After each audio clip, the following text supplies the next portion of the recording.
Keep coming in from all over the globe, confirming it as true. To say that the world is in a state of shock this morning would be to understate the situation.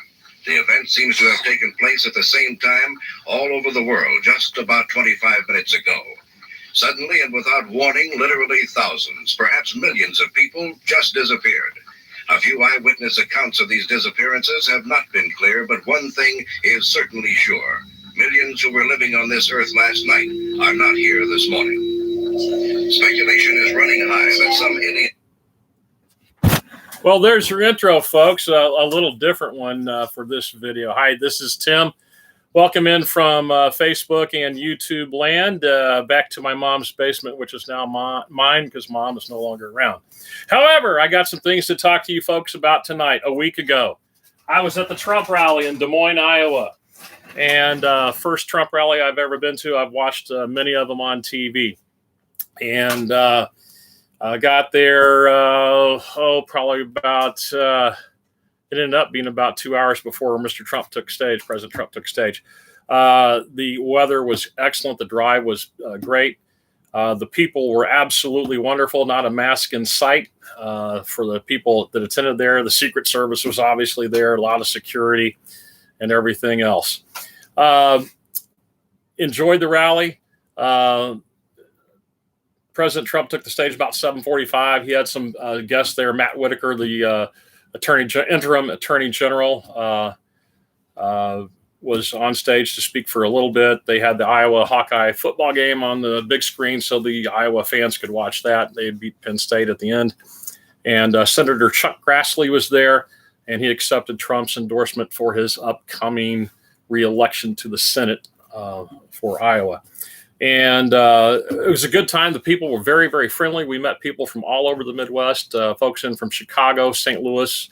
We were in from Kansas City, of course, people all over Iowa, Nebraska, Minnesota. Thousands of people there. I don't know how many. They said it was the most they ever had there at the Iowa State Fairgrounds. About the only thing new that President Trump, two things he said that were striking. One was he said, "I never conceded." And the second thing he did talk about the Arizona election audit and about other audits that are probably underway and going on at this time. So anyway, I hope you enjoyed the introduction there. The theme song you heard was called The Chase from Giorgio Moroder. It comes from the movie Midnight Express back in the late 70s, early 80s. It is also the main theme for Coast to Coast AM, if you recognize that. Here in Kansas City, they also played it before and during Comets games, the indoor soccer team back in the day in the 1980s and 90s. So that's where I first heard it, and then saw a little bit of the movie, and then Coast to Coast adopted the theme later on. So I hope you enjoyed the little Giorgio Moroder. Now, the tick-tock thing you heard with the clock from an old alarm clock back in the day, opening scene from the movie A Thief in the Night, the movie about the rapture from Mark IV Productions back in the early 70s. I got a chance to listen through that movie as I was driving around. Obviously couldn't watch it, but to listen through it, and was interested in getting some themes. Now, remember, I talked to you about the rapture a few weeks back, or about a month or so ago back, actually. Gave you about a week and a half, 2-week window there on some things for 2021. We are through that particular window. It was late September. Some people say that there was a change in the calendars, extended into early October, October 9th, but depending on which feast you go by, it could still be in range. So some people are saying by the end of October this year, if the rapture window is 2021, because after that, we're obviously going to move into winter, and it doesn't seem to be the time that the Bible gives. So anytime in the fall is the most popular time. Now, we based that on some numbers. We took 1948 as the generation that saw Israel come back to being a full-time nation again. And then we added 80 years because we went from Psalms 91, I believe it's verse 10 and 11, talks about 70 to 80 years, 70 to 80 years. So we took 80, added to 1948, came up with 2028. And then if you do a pre-tribulation rapture, count back 7 years as 2021, then you line up with the feast, and that's how we arrived at that. However, we're still in that generation because not everybody in that generation has died out. So the logical in time, or the expected life expectancy is 80 years approximately. And obviously people live beyond that. I've got proof upstairs. My mother-in-law is 86, steaming towards 87 early January. So we're actually still in that time frame. It still could happen even this month, maybe within the next 24, 48 hours, maybe in the next couple of weeks. I think if it skips past November 1st, that 2022, as I have up here, we're still on the rapture watch, but 2022 could be would be the next possible year. Interesting to note, some people are looking at Halloween, which is the eve of All Souls Day, which is November 1st. So keep that in mind. Watch out for All Souls Day and November 1st. But there's another good option for 2022. And the reason I say that is if you go by the Day with the Lord is 1,000 years system, there's 2 years that will show up. And one will be 2022. The other will be 2026 up there on my board. I don't know if you can see it. I'll try to adjust there a little bit. But 2022 or 2026, the reason this would be is such. If you go by Ussher's chronology, he has the creation of Adam at 4004 BC. He has the birth of Christ at 4 BC. He has the death, burial, resurrection at 29 AD. If you add 2,000 years to 29 AD, you get 2029. Back off a 7-year tribulation, then you would get 2022. So obviously there's a very wide open window for 2022. Now that's if you go by 4004 BC to 4 BC, and then from 4 BC to 29 AD being the life of Christ, earthly ministry, you get that date. Now the other thing is this: if you just go by a standard, Adam was in 4000, Christ has to be at 0, and he goes his ministry is 33 years on earth. Then you would come up with 2020 or with 2033, adding the 2,000 years, the 2 days, Day with the Lord is 1,000 years, and you get 2033. And then you back off 7 years for the pre-tribulation rapture, and you end up 2026. So we have really a 5-year window from this time to 2026, with the hot dates now appearing to be 2022 or 2026. But obviously could happen anytime. So there you go, and you can line up with whatever. So there's some things I want to talk to you about tonight. Things are going on. Things are very hot in the news. At the top of my board, I have supply chain issues.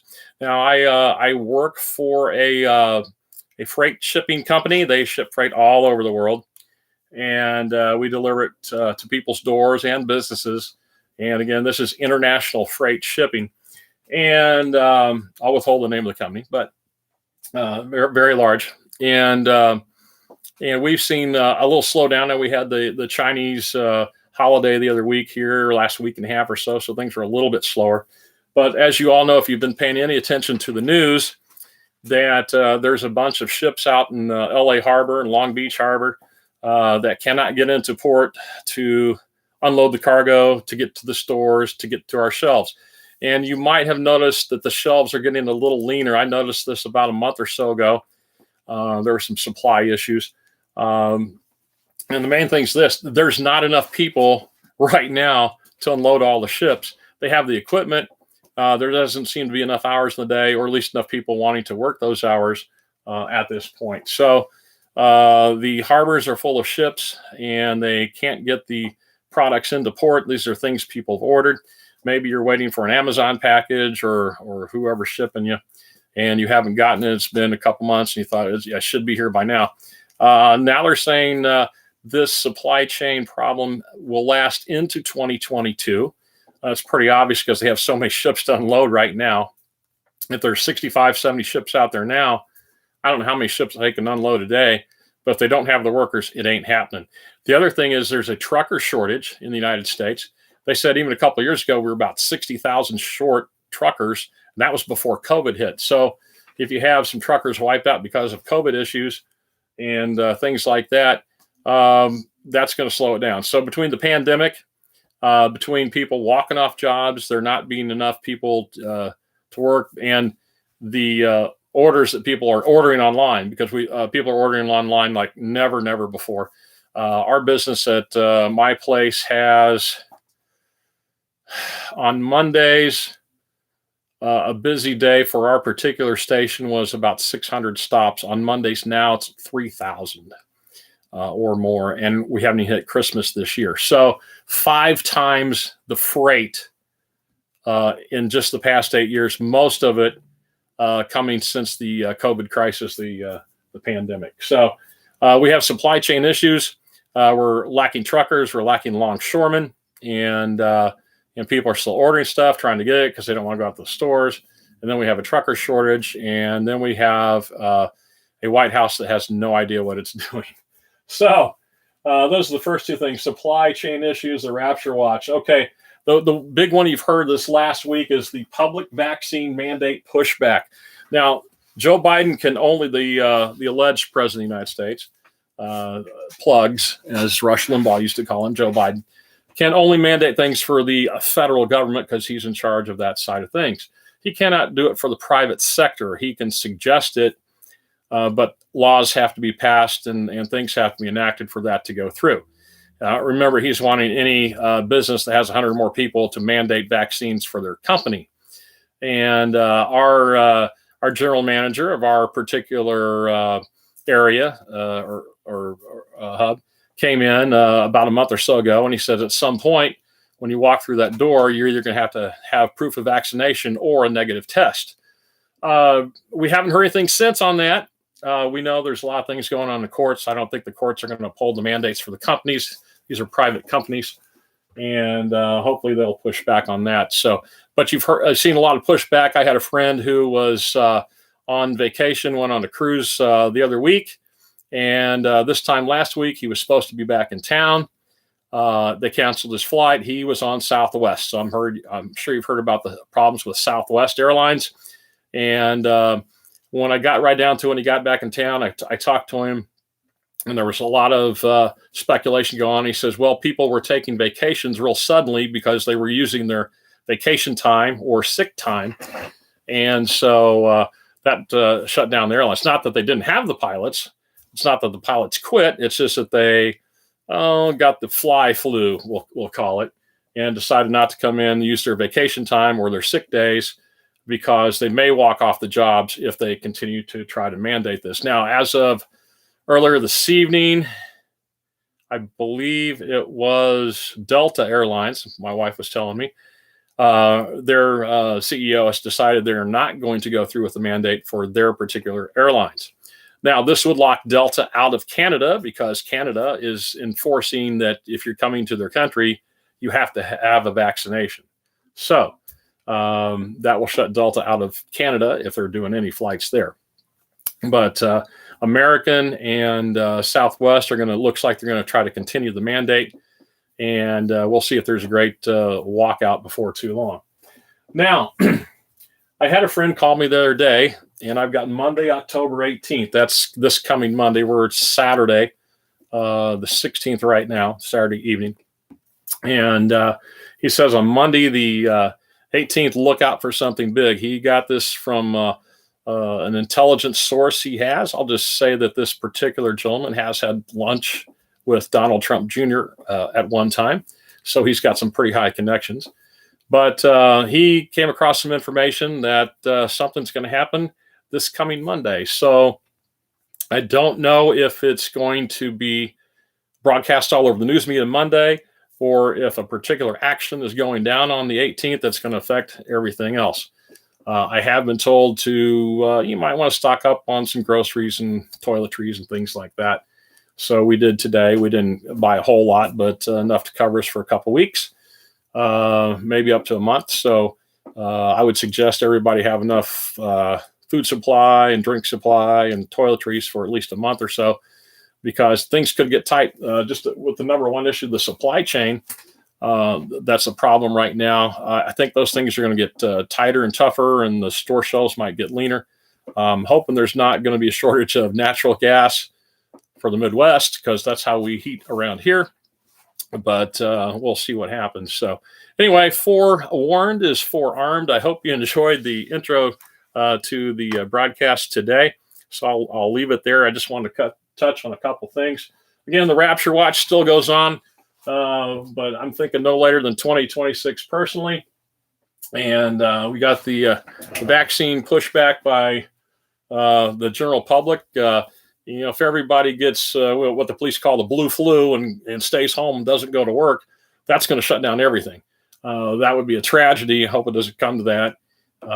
But everybody's got to make their own decision. So you make your own decision on the vaccine, whether it's right for you or not. We've already made a decision on that for us.